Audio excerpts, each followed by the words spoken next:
Good morning, you guys, and welcome back to sunny Florida. A couple nights ago, I finally got around to answering my Instagram Q&A questions. I did one of those little question boxes. Ask me anything. One of the questions was about weight loss, and while I did not lose a tremendous amount of weight, I did lose 30 to 40 pounds that were just stuck. Now I'm going to talk to you guys about how I got that weight off relatively quickly and what I do to effortlessly keep my shape. Back on a scene, got a lot of dreams, lift me up so I can kiss the good life, live in love. Feel like the 1st and 15th for the month. I got to live it up. Yeah, for the rest of my life. Throw it overhead, I'm rolling both dice. I got the green lights, I got to hold tight. Cause I'm feeling so alive. Put both hands in the sky. I'm learning how to fly. I've never been this high. I'm feeling so alive. Yeah, feeling so alive. Feeling so alive.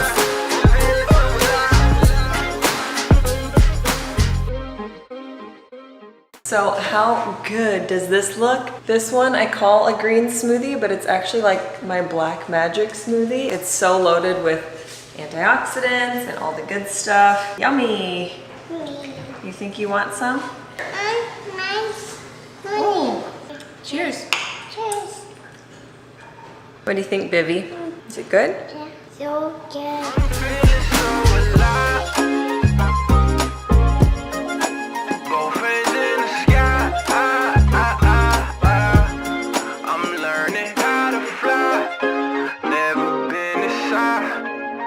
I'm so alive, so alive.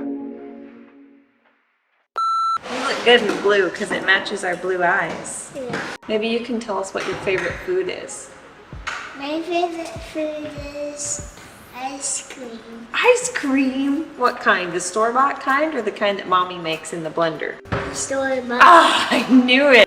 All right, so I'm gonna really quick share with you guys how I initially lost the weight and what I have done to effortlessly keep my shape / stay fit, especially during that pregnancy and postpartum period that I know a lot of us struggle with, especially postpartum. I've heard from dozens, countless of you who have said, I just cannot get rid of that last stubborn few pounds. So I'm gonna share what worked for me and what I have been able to stick with. So first and foremost, when I say effortless, that's kind of not entirely being radically honest, because I have been practicing a lot of these healthy habits and routines and rhythms of life over the past decade. So they're set in stone now, so there is a degree of effortlessness to it now, but getting started when I was basically at a complete standstill and developing that momentum took time, but now it feels very effortless. I'm not depriving myself of calories because I'm on this whole food plant-based diet, which I am truly a firm believer in.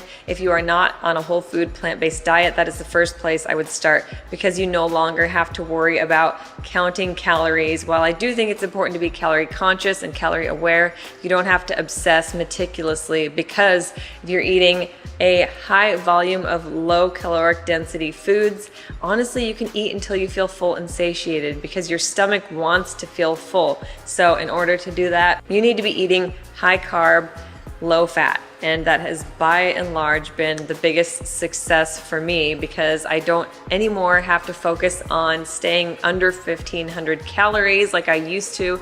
Just insane. So I came up with 15 questions that I want you to ask yourself. Tally up your yeses versus your nos. Hopefully you will have more yeses than nos. Then you can focus on those no areas. These no areas that you focus on are where you're going to see that weight loss. These are things that I didn't initially think of. Once I was aware and tuned in to how these play into weight management, it was a game changer. Okay, so I'm gonna look at my phone. Sleep, number one. So if you're not getting adequate sleep, then you're going to have issues with ghrelin and leptin, which are the hunger hormones. So if you're not getting sleep, that essentially means you're going to fall victim to constantly feeling like you're not satiated. And I can definitely vouch for this even today. More so back in college when I was very sleep deprived. But now, if I have a bad night's sleep, I'm definitely hungrier throughout the day, constantly snacking, and also falling victim to some of the temptations I wouldn't otherwise. Second question I want you to ask yourself: am I hydrated? So a lot of times dehydration is actually masquerading as hunger.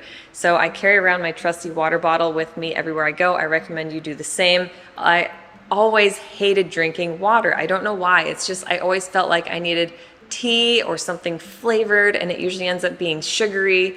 By the way, caffeine and coffee and tea definitely dehydrates you, so that doesn't count. What I'm saying is stay hydrated with filtered water. So carry around a water bottle. It makes a huge difference. If you're feeling a hunger pang or if you're craving something, typically a craving only lasts 7 minutes, and that was a game changer for me when I heard that. So set a timer, hydrate instead, and within 7 minutes, see if that craving fades, if you just needed hydration. That brings me to the next question to ask yourself: am I eating when I'm hungry? I'm not a huge fan of intermittent fasting, especially for women of childbearing age. It can really wreak havoc on your metabolism. So when you decide to wake up and not eat and drink your coffee instead, that's one hit for dehydration. Caffeine is also squelching your appetite, which could be a good thing, but not really when you're already running on E. You would never leave home with a fuel tank on E, coasting on fumes, expecting to get to where you're going in an efficient time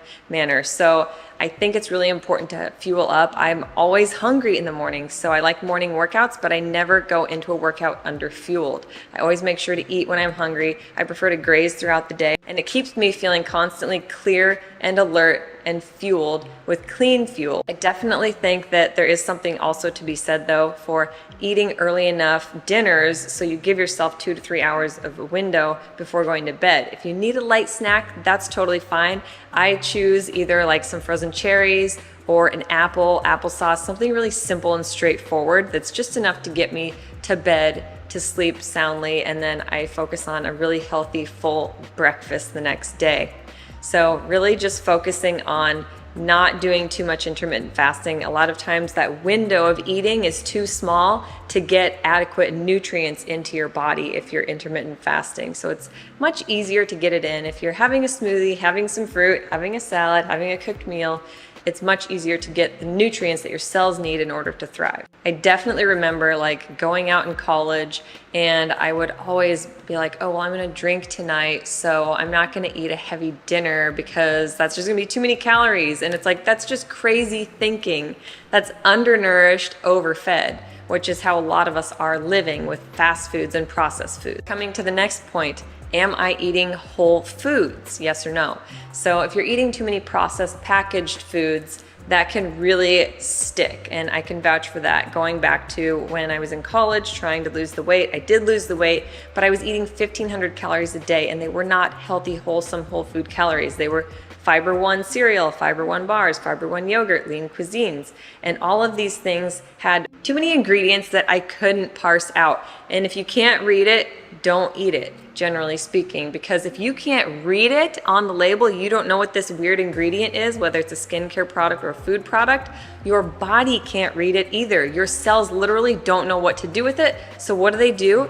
Either it gets expelled, or more commonly, it's getting packed away, socked away. Your body doesn't know how to even excrete a lot of these issues. You're constantly adding to your toxic load in your body, which means your liver isn't functioning properly. Things begin to really stagnate and slow down, and things stick. Not all processed foods are bad. So if you look at oats, for example, you have oat groats, which are the wholest form, then steel cut, then rolled, and then finally you have ground up oat flour. These are all great processed foods.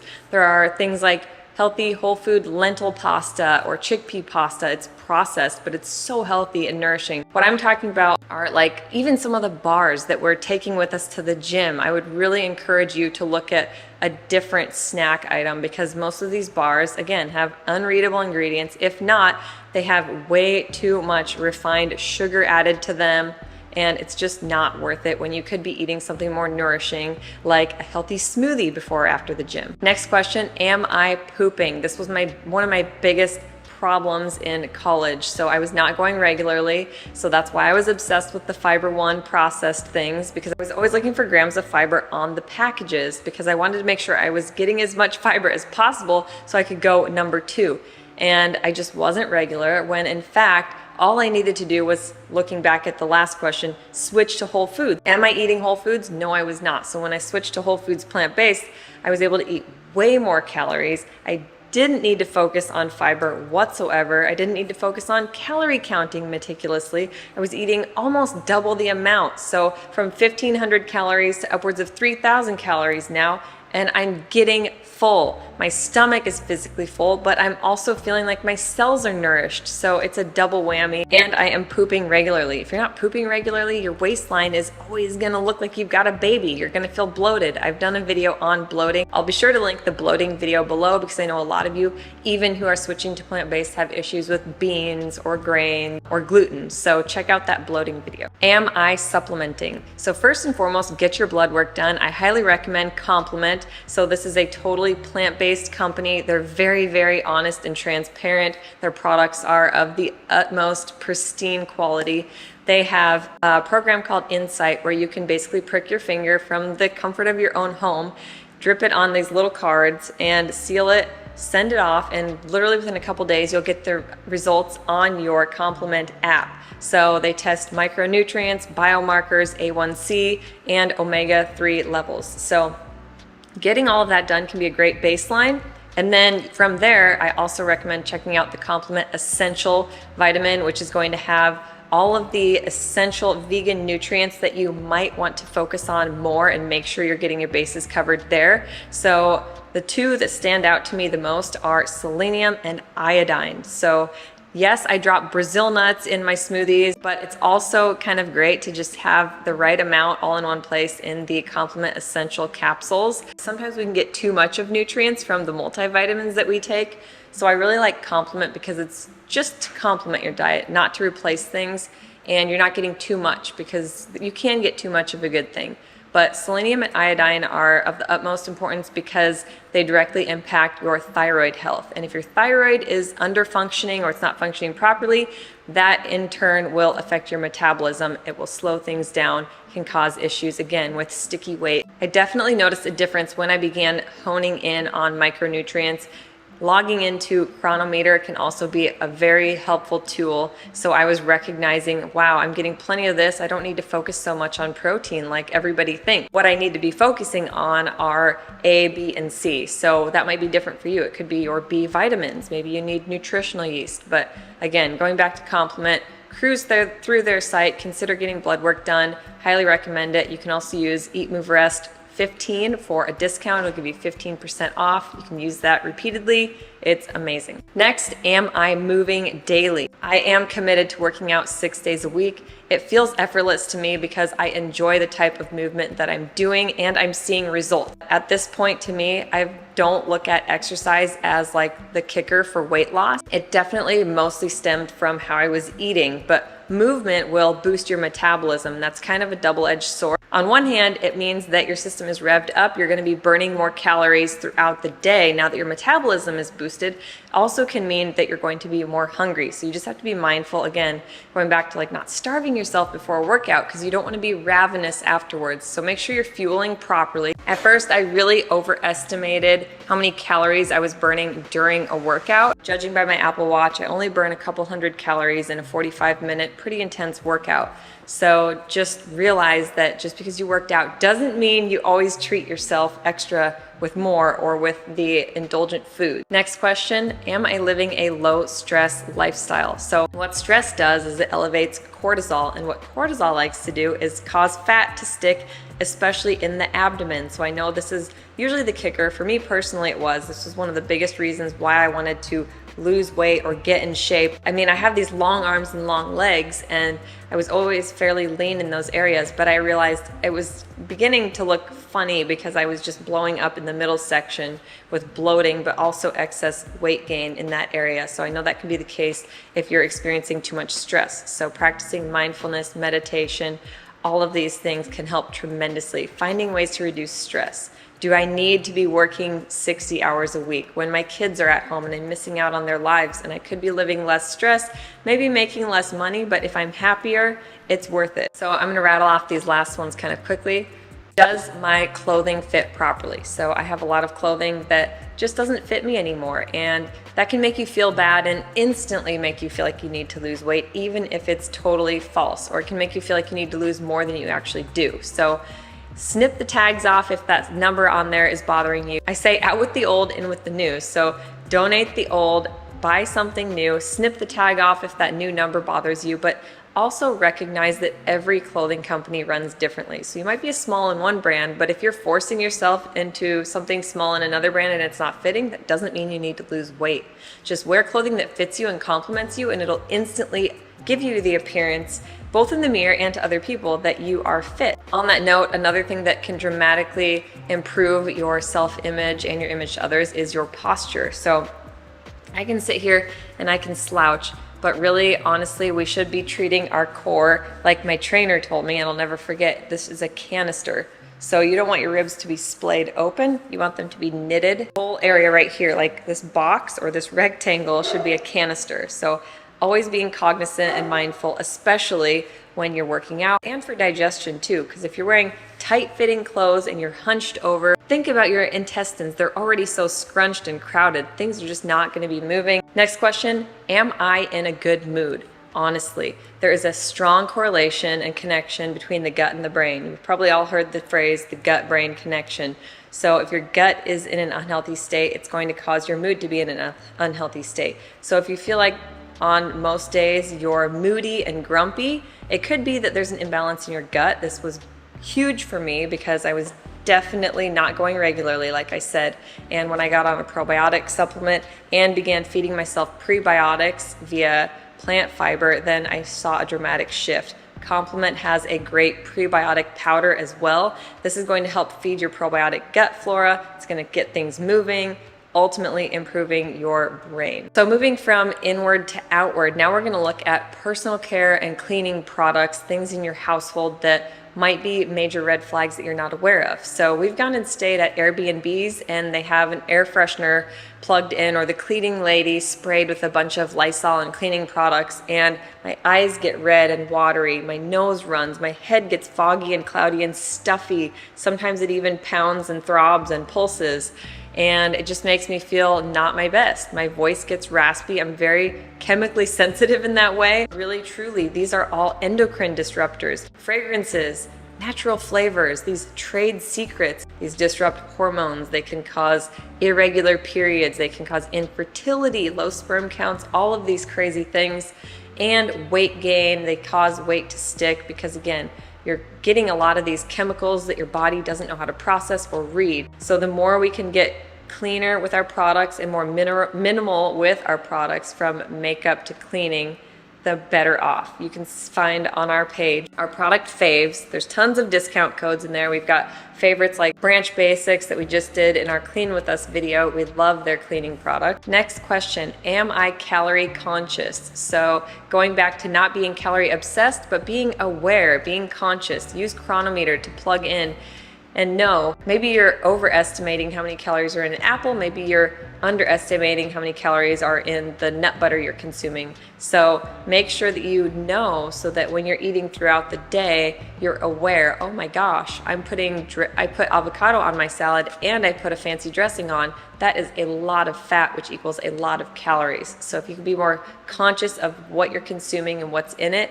this will help tremendously. Again, going back to eating whole foods, plant-based, for me, the biggest kicker was going beyond that and recognizing the macronutrient ratios in the foods I was eating, so carbs, fats, and proteins, making sure that I was eating a high volume of high carb foods and not worrying so much about the fats and proteins. Last two questions, am I giving it my best? Ask yourself and get radically honest. I keep saying that, but I just love that phrase. Be radically honest with yourself, with me, with a friend. Are you honestly giving it your all? Could you be doing a little bit better with regular exercise at an intensity that's making a difference? Could you actually be eating a little bit healthier and not sneaking into the kids' snack drawer so much? Could you be sleeping better? Maybe putting the phone in a different room so you're not falling asleep with that being the last thing you looked at for an hour extra before bed.